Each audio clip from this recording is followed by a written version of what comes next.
Everyone uses from time to time such expressions as, a thought pops up, an idea comes from the blue, or dawns, or comes as though out of a dream, or it suddenly hit me. These are various ways of describing a common experience. The breakthrough of ideas from some depth below the level of awareness. I shall call this realm the unconscious as a catch-all for the subconscious, preconscious, and other dimensions below awareness. When I use the phrase the unconscious, I of course mean it as a shorthand.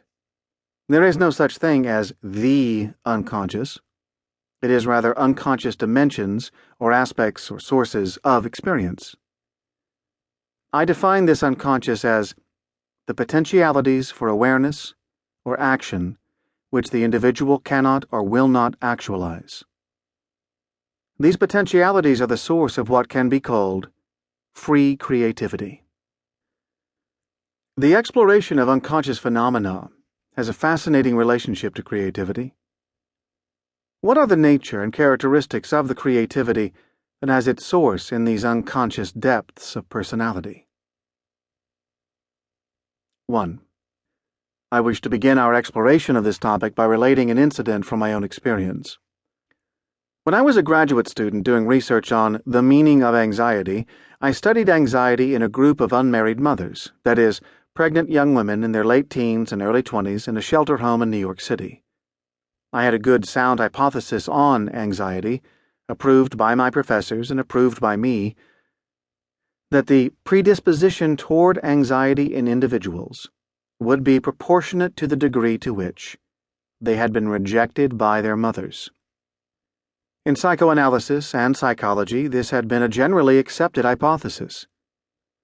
I assumed the anxiety of people like these young women would be cued off by the anxiety-creating situation of being unwed and pregnant, and I could then study more openly the original source of their anxiety, namely, the maternal rejection.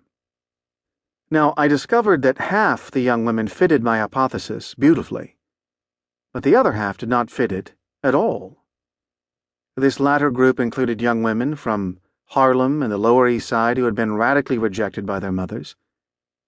One of them, whom I shall call Helen, was from a family of 12 children whose mother drove them out of the house on the first day of summer to stay with their father, the caretaker of a barge that went up and down the Hudson River. Helen was pregnant by her father. At the time she was in the shelter, he was in Sing Sing on a charge of rape by Helen's older sister. Like the other young women of this group, Helen would say to me, "We have troubles, but we don't worry." This was a very curious thing to me, and I had a hard time believing the data. But the facts seemed clear. As far as I could tell by the Rorschach, TAT, and other tests I used, these radically rejected young women did not carry any unusual degree of anxiety. Forced out of the house by their mothers, they simply made their friends among other youngsters on the street.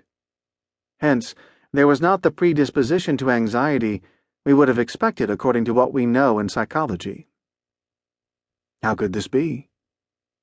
Had the rejected young women who had not experienced anxiety become hardened, apathetic, so that they did not feel the rejection?